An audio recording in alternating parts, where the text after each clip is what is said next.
Guys, everybody wants to japa, everybody wants to leave the country. There has been a major focus on the healthcare sector. People are applying for various healthcare roles and nobody really knows what exactly these roles they're applying for.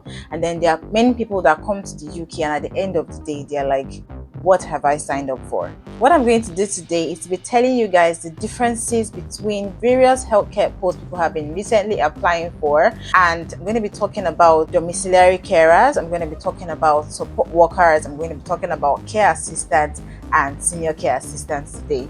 And what we'll be looking at in these topics are the definitions and what each of these roles entail, their roles and responsibilities, and the skills attached to each of these roles. So if you want to know more about these several roles, stay and watch to the end of this video. I promise you're going to learn a lot.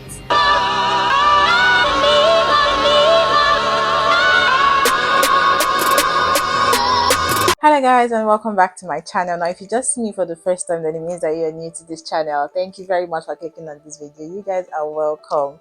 And if you're a returning subscriber, my lovers, thank you so much for your continuous love and support. I really do appreciate you guys for coming back to watch my video. Now let's jump right into what we have for today. So the first job post that we're going to be looking at are the support workers, and I'm starting with this because I think this is the most common one that people are applying for, other than healthcare assistants, of course. So let's look at who a support worker is, because we just hear support worker, support worker. Who are support workers exactly? So I'm going to be reading through from my laptop because I want to be giving all the information available, okay? So a support worker is someone who looks after the well-being of people in their daily lives. They help people living with different physical disabilities, emphasis on physical disabilities, mental health needs, to live their lives more independently, and supports them to reach their potential by providing both physical and emotional support. And the role of a support worker can be varied. So basically, it depends on the employer that you are working with, and each person has unique needs, which makes the job unique too. So what it's just saying is that this role is highly person-centered, so what it means is that for this role, you have to know how to apply the person-centered approach, knowing fully well that every individual is different, and you're going to apply individualistic care to each of the people that you'll be dealing with. So support workers basically work with people with learning disabilities, people that have autism, people that have mental health disabilities as well, or even people that have physical disabilities. So what you're just doing is trying to help them live a comfortable life, okay? You're trying to help them live a comfortable life, trying to help them get around each day, as much as you're trying to help them, you're also making sure that you're allowing them to be independent. You're not making them feel like, oh yes, you have a disability and I'm here to help you. You always make sure that you are asking them if they're happy to do certain things by themselves, and if they're happy for you to help them do certain things as well. So that's what a support worker basically is. What are the responsibilities of a support worker? As I told you, we'll be talking about the definition, the roles and responsibilities, and the skills of each. I don't want to make this video very long, so I'm going to try and be as fast as possible. Responsibilities of a support worker, there are many, and honestly, you have to always know that it is specific on your employer. So whatever job you're applying for, please always make sure that you read the roles and responsibilities of the job. As I always say, I feel like I sound like a broken record now, guys. So please, let's go right into it. So the first one is providing physical support, which may include helping with household tasks and personal care. So you're going to be helping them with their washing, their dressing, as much as they need assistance for. Like I said, golden thing is always make sure that you are allowing them to do certain things by themselves, or unless they specifically ask you for help for a particular thing. Always seek consent first. The second is providing emotional support for an individual and their family. So yes, in as much as you're providing physical care, you're also providing emotional support, because mind you, these people are people with learning disabilities or physical disabilities, so they have forms of different impairments, okay? So you have to be very conscious about that. Now, the next is that supporting and helping with healthcare needs, including routine checks or administering medication. So yes, you'll be giving them their medications, you'll be doing checks for them, maybe their blood pressure or their OBS, observations. You're going to be, checking on them, making sure that everything is fine with them and taking actions appropriately. Or those that you cannot handle, you have to know how to refer to, higher authorities that can really look at or look into what's going on. The next is encouraging and supporting the development of personal skills through hobbies and interests. Like I said, these are people with learning disabilities or physical disabilities, so you are going to be engaging them a lot. We're going to go into the skills that you should have for this job. You're going to be someone that is really caring and empathetic. Okay, you're going to be someone that is, has good communication skills as well, because you're going to be doing a lot of talking and engaging them in their hobbies and engaging them in their interests. All of these things are part of building emotional support for these people. And the next is teaching life skills such as shopping, using public transport, and paying for bills. Like I said, it's just basically helping them get through their day, okay, until they get to that point where they feel like, okay, they can live comfortably. Okay, some of these people just go ahead to, need you for life. Okay, but there are people that have maybe temporarily physical disabilities and they need you at that point to support them. From the word support workers, okay, they need you at that point to support them till they can get back to their full lives. So in this situation, you just be helping them around, helping them with different things, washing, cooking, some errands, giving them their medications, doing the observations, until these people that have physical disabilities, maybe from an accident or something, and they can't walk at the moment, so you help them get around until they've gotten back to their full lives. For those with learning disabilities, of course, it's a lifelong thing. You might have to stick around for as long as you want to. If you want to switch jobs, then that's fine. But if not, you might just be their life carer, their carer for life. Last that I have here is working with other healthcare professionals to ensure that all care needs meet the highest possible standard. This is similar to what I talked about, where I said you're going to be handling different situations for them. Unless there is something that is higher than you, okay, then you have to refer appropriately. So if they're very sick and it has gone out of your scope, you don't know what to do, always call the nearest hospital or speak to the family doctor if they have one, or just take appropriate actions. Okay, so these are a little of the responsibilities of a support worker, so you have to know this. These are like the key things that a support worker will do. But like I said, each role is independent of one another, so always make sure you read the job description. The next thing we're going to be looking at are some of the skills that you need to possess to be a support worker. I think I've mentioned some of them already, but I will still read through from what I have here. So the first thing is that you have to have an interest in helping other people regardless of their condition. Okay, so you cannot take this role and be a judgmental person. You have to be really open. Okay, sometimes it could even be linked to as a charity job, because maybe the pay you are getting from it might not even be compared to what you have to really offer.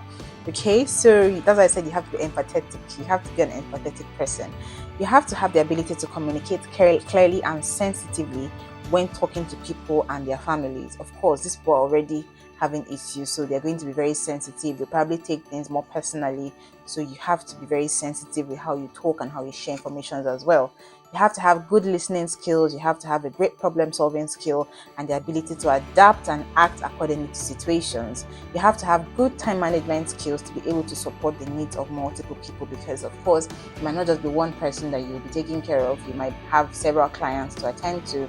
So yes, you have to make sure that you have good time management skills. The next is that you have to have the ability to keep up with changing standards and code of conduct in the social care sector. This is more about being up to date with what is going on around you, checking the websites for the social care sector, making sure that you are aware of all the different rules that apply or all the different policies that you have to follow. Things like safeguarding, because most of these people would have safeguarding issues because they have disabilities, maybe from relatives or whatever. So you have to make sure that you are abreast with the policies or the things that are happening around you. You have to have the ability to work both alone and as part of the team, because you'll be mostly alone with this patient. So you have to know how to act accordingly. And when, like I said, the situation is above you, know how to contact appropriate personalities. You have to have a high level of patience and emotional resilience. I cannot state this enough. I've said something similar to this already. So you have to be very patient with these people. You have to be empathetic towards everyone. I have said this several times. So yes, be empathetic, because that's the only way you can take up this role. You have to have the ability to make good, positive relationships with people and their families. You have to have the ability to communicate with other healthcare professionals. When there's a problem, please promptly call on appropriate professionals. Okay, you have to have great verbal and written communication skills. Some of them might not hear, some of them might be deaf, so you have to be able to communicate with them through writing and know the appropriate way to do it, so you don't come out as offensive. So the next is that you have to have a non-judgmental attitude. Oh my god, I have mentioned this already, so please, you cannot be judgmental taking up this role, because you see a lot of things and you cannot worsen these people's self-esteem, because most of them already have self-esteem issues because of the disabilities that they have. So you have to have the ability to remain calm under pressure and when dealing with challenging situations. Sometimes you will meet situations that are above you, but like I said, it all boils down to being able to refer appropriately. Okay, once you see that you don't have the capability to deal with that situation, you have to take action. But make sure it's something that is not within your power, because for you to take up this role, you have to make sure that you're competent enough so that when there's something that goes on, you know that it's within your capability to act and you're able to act accordingly. Okay. So yes, this is what you need to know on being a support worker. For those of us that do not know, this is what you have to know. Now, the next one that we're going to be looking at are living carers. Guys, for the sake of the length of this video, I don't think I will be talking about the other two. So I'm just going to be focusing more on support workers and living carers. And if you guys like this one and you want me to continue to talk about the remaining two, let me know in the comment section below, okay? So now let's look at what living carers are. Now, from the name, living carers are simply carers that live in with the patient in their various homes. Okay, now this living carer, sometimes you might not have to stay all through in their houses like 24/7. So most times you go and you come, so you can, stay off during the day, and then at night you come and sleep in the house, okay, just to monitor what goes on in the night in case it's a problem, and you have to take actions. Okay, the person is not alone to handle the situation on their own. Actually, these roles are kind of similar, being a support worker, being a living carer. The only thing is that support workers most times are just people's carers that are supporting people with disabilities of various kinds. A living carer doesn't really have to be supporting people with disabilities. Do you understand what the difference is? Okay, you can be living in with someone that is just has a sickness at the moment. You can be living in with an elderly person that needs someone to help them with their activities of daily living, their shopping, their cleaning and stuff like that. That's the major difference between a living carer and a support worker. Okay, so a support worker can be a living carer, but a living carer doesn't always have to be a support worker. I don't know if that makes any sense at all. So yes, I will be reading from here. So like I said, living carer stays with the person in their home, offering round-the-clock support with a variety of tasks, ranging from household chores to personal chores. Like I said, you're running errands, you're taking care of them, helping them in their washes, their cleaning and stuff like that. They're cooking sometimes. So yes.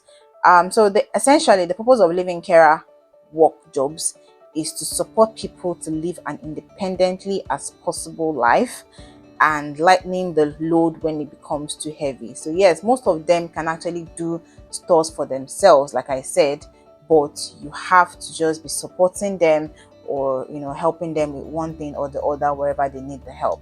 So now let's go into looking at what the roles and responsibilities exactly are. I already stated that most of these roles are actually similar with just various differences, and like I said, they are also employer specific, so always read the job descriptions. So some of the roles of a living carer are personal care tasks such as dressing, bathing, toileting, okay, making sure this patient is always looking good, the patient is not dirty, they're very comfortable as much as possible. That's what you're getting paid for anyways.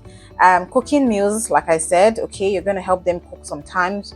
Handling their medication. Some of them are elderly patients, they don't have any cognition of what medication they're supposed to take in the morning, in the evening, or in the night. So you're the one that would help them sort out their medications and give them their medications and make sure they actually take their medications and they are compliant. So the next is shopping and other errands. So yes, it's a very vast role. You're a living carer.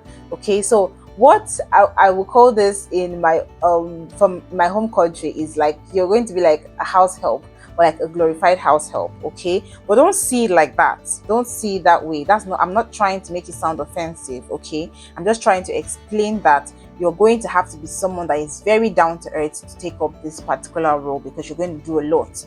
So before you sign up for that job, before you apply for that job, know what you're expected of before you go ahead to apply, so you don't come here, because some people are just unnecessarily proud.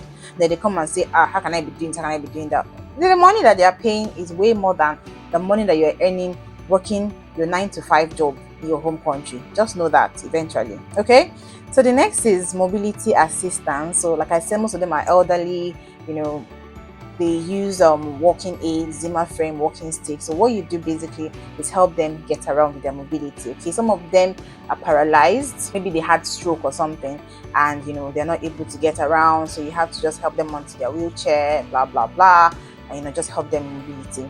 The next is supporting with public outings and social activities. So most times you will be the plus one to these people. You're their carers, you're like their personal support system. Okay, so you're going to be attending personal social functions with them, social outings with them. When people see you outside with them, they will know that, okay, yes, this is Mr. A's carer, or this is Mr. B's carer. Okay, so yes, these are the things that you need to know being living carer. Most times it's all about the company with them. It's just keeping them company, okay, making them feel like they are still wanted individuals in the community, in society. Because sometimes these people are depressed, they are dejected, they feel like they don't have any impact in society again. So your job there is to be very empathetic, okay, very caring, show enough care, be very good with your communication skills. The skills that you require for being a support worker are basically the same thing or similar things with what you need to have as a living carer as well. It's more about being very empathetic with these people.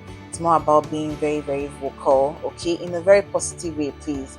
It's more about showing care, maintaining the 6 C's of nursing, okay, and just knowing how to provide so much comfort to them, making them as comfortable as possible. So yes, guys, these are the differences between being a support worker and a living carer, and I hope I've been able to explain to you guys what differences are, and I hope I was well understood. Okay, if you have questions for me, always leave them in the comment section below, or if you want to talk to me personally, you can always send me an email at everythingwithnasandy@gmail.com. If you want me to continue this video, do a part 2 where I talk about the carers or the care assistants, and the senior care workers as well, just let me know. Or if there is any other role within the healthcare that you want me to talk about and share my ideas about, also let me know in the comment section below.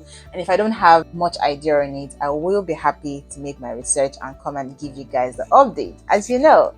Alright, so I hope you guys have loved this video, and if you have loved this video, all you can do is support your girl by liking, sharing, and subscribing if you haven't. Okay, turn on that post notification as well, so when I put up job updates or I put up contents like this, you will be the first to know and have the appropriate information. All right, okay guys, so until my next video, I'll see you all. You guys just stay safe and stay awesome. I love you all. Mwah!